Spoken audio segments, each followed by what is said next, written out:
Acompáñenme a ver cómo suena nuestra tierra. Bueno, ¿usted qué hace por aquí? Pues compadrito, me vine a ver cómo suena la tierra. En una tierra muy bonita. ¿Qué papa es esta?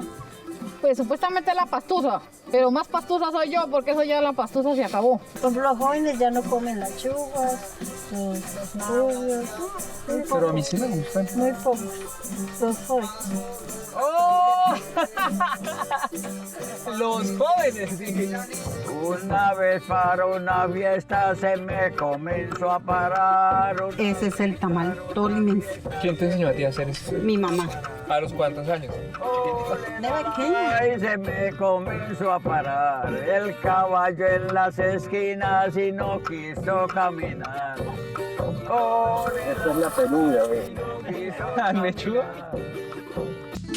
Río Magdalena, ¿qué es lo que te pasa? Río Magdalena, ¿qué es lo que te pasa?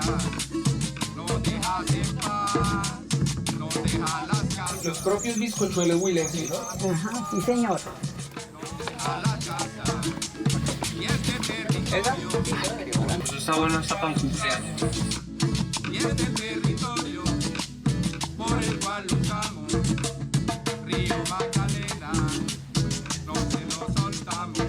El chilaco cuando llueve y cuando echa calentar sol, se para por encima de un relejón o encima de un arbolito y echa a cantar.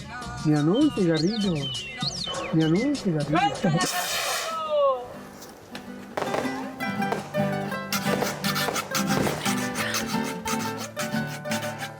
Así suena nuestra tierra. Estreno martes 5 de julio, 8:30 p.m. 13. Somos más de lo que quieres.